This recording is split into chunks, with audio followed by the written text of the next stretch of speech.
The Greater Manchester Chief Constable's role is an extremely important one, not only at local level but also at the regional and national level. The panel members were unanimous in their decision, and it gives me great pleasure to introduce you to the gentleman who will lead the force into a new era of policing, Peter Fahy. Thank you, Chairman. Can I say what a tremendous honour it is to have been appointed as the new Chief Constable of Greater Manchester. This is one of the top jobs in policing. There is an enormous challenge out there. This is a very exciting city region in terms of what it's achieving and its potential for the future. And I think policing and Greater Manchester Police can play a really important part in the continued development of Greater Manchester. And of course, very, very importantly, continuing with the reduction in crime, continuing with the success in dealing with serious and organised crime and counter-terrorism, but very importantly as well, improving the day-to-day service to the good people of Greater Manchester that it is our duty to serve. Yes, it is very much a hard act to follow. Mike Todd was a remarkable police leader. I knew him very well and admired him. So there is a firm foundation to build on. But by my own person, I think we've achieved a lot in Cheshire Police. Greater Manchester is another challenge, a bigger challenge. But again, I think I've got the sort of profile and the commitment really to working absolutely with the staff and the force to build on the success that Mike left behind him.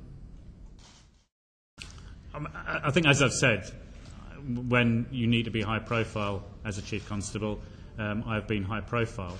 I think, like Mike, it is very much about being visible, being accountable, giving a firm direction to the force, building good local relationships, listening to what the public are asking for, and then being out there checking that is what the police service is actually delivering. Well, the first thing I'd want to say is that Greater Manchester Police has a tremendous record against gun crime. And again, there's a very firm foundation to build on because of the investment, in particular, that the police authority has put into dealing with serious and organised crime. And from what I've seen in my preparation for this application, there is some outstanding work being done out there in very difficult circumstances.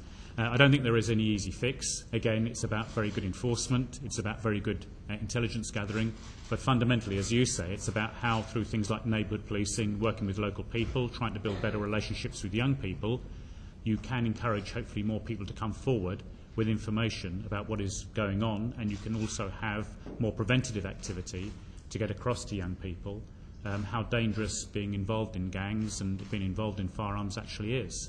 But again, what we've been talking about really in this process as well is about the importance of working at that very neighbourhood level, of making sure you're working with other agencies, with schools, with voluntary groups, community groups, charities, the full range of people to try and build those local relationships and encourage more people to come forward and give information, and to clearly try and reduce the sort of disaffection and the dislocation that a lot of young people in those areas actually feel from the rest of society, because it's that sort of dislocation which is obviously a fertile breeding ground for people to get involved in gangs and knives and guns.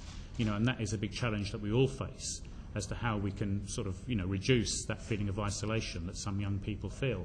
So it's a mixture of building those relationships, but the enforcement activity and police officers again being out there and us using the very latest of tactics and powers to enforce the law clearly that needs to be done as well. I think the top priority is for any police force is to protect people. So it is about building on the success that Mike has left around serious and organised crime. I don't think there's one priority, but it is about looking at serious and organised crime.